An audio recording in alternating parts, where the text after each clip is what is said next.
नमस्कार और आज की बड़ी खबरों में आपका बहुत स्वागत है। मैं हूं आपके साथ निशा भारद्वाज और आज के इस बुलेटिन में बात करेंगे विवादों में क्यों फंसे हैं सपा के नेता पप्पू चौहान। बताएंगे आपको सुप्रीम कोर्ट के आवारा कुत्तों पर फैसलों पर क्या बोले राहुल गांधी। दिखाएंगे आपको मोदी सरकार पर किसने बोला हमला और बुलेटिन के आखिरी में देखेंगे कांतारा के मेकर्स ने शूटिंग के वक्त हुई घटनाओं पर क्या सफाई दी।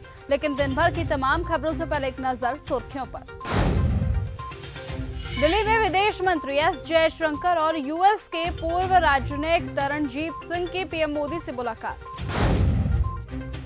चीन के राष्ट्रपति शी जिनपिंग और ब्राजील के राष्ट्रपति लूला दा सिल्वा के बीच फोन पर हुई बातचीत।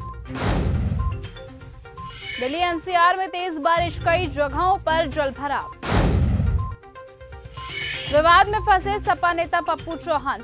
फतेहपुर मकबरा विवाद में सपा नेता पप्पू चौहान का नाम सामने आया है, जिसके बाद से पार्टी ने उन पर सख्त एक्शन लेने शुरू कर दिए हैं। उन्हें निष्कासित कर दिया गया है। सोशल मीडिया पर तस्वीर वायरल हुई थी, साथ ही वो नारेबाजी करते हुए दिखाई दिए थे। सुप्रीम कोर्ट के आवारा कुत्तों पर फैसले पर क्या बोले राहुल गांधी। दिल्ली एनसीआर से सभी आवारा कुत्तों को हटाने के सुप्रीम कोर्ट के निर्देश पर राहुल गांधी का बयान सामने आया। राहुल गांधी ने कहा, दशकों से अपनाई जा रही मानवीय और विज्ञान आधारित नीति से ये फैसला एक कदम पीछे है। ये बेजुबान जीव कोई समस्या नहीं है जिन्हें मिटा दिया जाए। एसआईआर पर विपक्ष का विरोध प्रदर्शन जारी।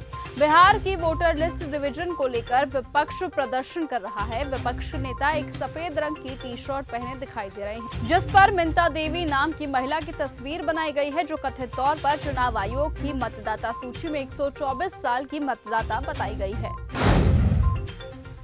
गाजा पर भारत का चुप रहना शर्मनाक। कांग्रेस महासचिव प्रियंका गांधी ने मंगलवार को इजराइल द्वारा किए जा रहे हमलों को लेकर कहा, इजराइल नरसंहार किए जा रहा है। प्रियंका गांधी वाड्रा नेक्स पर पोस्ट करते हुए लिखा, इजराइल ने 60,000 से ज्यादा लोगों की हत्या कर दी है, जिसमें बच्चे भी शामिल है। उन्होंने कहा कि इजराइल फिलिस्तीन के लोगों पर विनाश बरसाया जा रहा है और ये बेहद ही शर्मनाक बात है कि भारत सरकार इस पर चुप बैठी है। मोदी सरकार पर बोले अहमद पटेल के बेटे फैसल। कांग्रेस के दिग्गज नेता अहमद पटेल के बेटे फैसल पटेल ने प्रधानमंत्री मोदी, केंद्रीय गृह मंत्री अमित शाह, विदेश मंत्री एस जयशंकर की जमकर तारीफ की है। फैसल पटेल का कहना है कि हमारा देश हमारे सशस्त्र बलों की वजह से सुरक्षित हाथों में है। उन्होंने कहा, मुझे लगता है कि जो नेता इस समय देश चला रहे हैं उनमें नरेंद्र मोदी, डॉक्टर एस जयशंकर, अमित शाह, राजनाथ सिंह और सुधांशु त्रिवेदी कड़ी मेहनत कर रहे हैं। केशव प्रसाद मौर्य से भिड़े शिवपाल यादव। केशव प्रसाद मौर्य ने अखिलेश यादव पर निशाना साधते हुए एक्स पर एक पोस्ट किया और लिखा, गुंडे माफिया और दंगाई सबके सब सैफई परिवार के भाई। तो वहीं इस पोस्ट का जवाब अब सपा महासचिव और अखिलेश यादव के चाचा शिवपाल यादव ने दिया। उन्होंने डिप्टी सीएम पर पलटवार करते हुए कहा कि केशव जी, गुंडे माफिया और दंगाई कौन है ये यूपी की जनता भली भांति जानती है। दिल्ली मेट्रो और एयरपोर्ट पर पड़ी सुरक्षा। स्वतंत्रता दिवस के मौके पर देश भर में सुरक्षा एजेंसियां पूरी तरह से अलर्ट मोड पर है। इस बार भी 15 अगस्त से पहले केंद्रीय औद्योगिक सुरक्षा बल ने दिल्ली मेट्रो और देश के सभी हवाई अड्डों पर सुरक्षा के पुख्ता इंतजाम कर दिए हैं। महाराष्ट्र में युवाओं के लिए खुशखबरी। 12 अगस्त को देवेंद्र फडणवीस कैबिनेट की बैठक में 15,000 पुलिस पदों की भर्ती को लेकर बड़ा फैसला लिया गया। कई महीनों से इस भर्ती का इंतजार कर रहे युवाओं के लिए खुशखबरी है। पिछले कुछ महीने से भर्ती प्रक्रिया टल रही थी, जिससे उम्मीदवारों में नाराजगी का माहौल बन गया था। सीएम सुखविंदर सिंह सुक्खू का बड़ा बयान। हिमाचल प्रदेश के मुख्यमंत्री सुखविंदर सिंह सुक्खू ने अपने दिल्ली दौरे को लेकर बड़ा बयान दिया। उन्होंने कहा, कांग्रेस प्रदेश अध्यक्ष का फैसला पाइपलाइन में है और वो जल्द ही ऐलान किया जाएगा। उन्होंने कहा कि कांग्रेस प्रदेश अध्यक्ष का नाम आला कमान को तय करना है। तेजस्वी यादव ने चुनाव आयोग की पारदर्शिता पर उठाए सवाल। तेजस्वी यादव का ये आरोप है कि चुनाव आयोग सुप्रीम कोर्ट की सलाह को भी अनदेखा कर रहा है और खुद को संवैधानिक संस्था बताकर अपनी जवाबदेही से बचने की कोशिश कर रहा है। तेजस्वी ने उप मुख्यमंत्री विजय कुमार सिन्हा के 2 एपिक नंबर पर भी कहा कि डिप्टी सीएम का मामला तो प्रकाश में आता ही नहीं।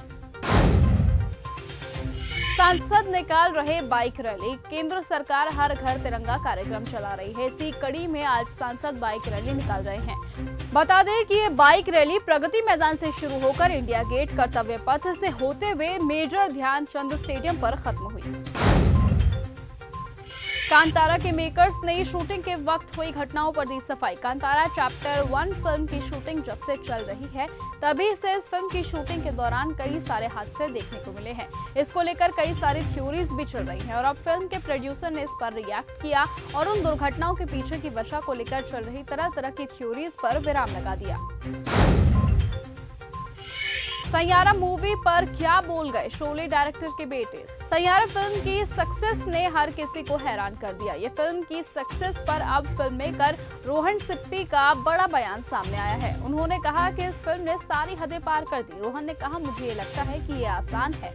विलियम गोल्डमैन ने बहुत पहले कहा था कि हॉलीवुड के बारे में उनका पहला नियम था, कोई कुछ नहीं जानता। कोई भी वास्तविक में कुछ भी भविष्यवाणी नहीं कर सकता। डोनाल्ड ट्रंप ने लिया बड़ा फैसला। अमेरिका के राष्ट्रपति डोनाल्ड ट्रंप टैरिफ को लेकर कभी सख्त होते हुए नजर आते हैं तो कभी नरम होते हुए नजर आते हैं। इसी बीच अब ट्रंप ने चीन पर लगाए गए टैरिफ सस्पेंशन को 90 दिनों के लिए आगे बढ़ाने का फैसला किया है। सांसदों ने फिलिस्तीन के समर्थन में दिखाई एकजुटता। भारतीय सांसदों द्वारा फिलिस्तीन के प्रति एकजुटता दिखाने पर भारत में फिलिस्तीनी राजदूत अब्दुल्ला अबू शावेश ने कहा कि हम इसकी बहुत सराहना करते हैं। केवल ये नहीं बल्कि अन्य सांसदों की भी फिलिस्तीनियों के साथ समर्थन और एकजुटता दिखाई देती है। तो फिलहाल आज के इस बुलेटिन में सिर्फ इतना ही। देश और दुनिया की तमाम बाकी खबरों से ऐसे ही जुड़े रहने के लिए आप बने रहिए और ऐसे ही देखते रहिए न्यूज़ गंगा। नमस्कार।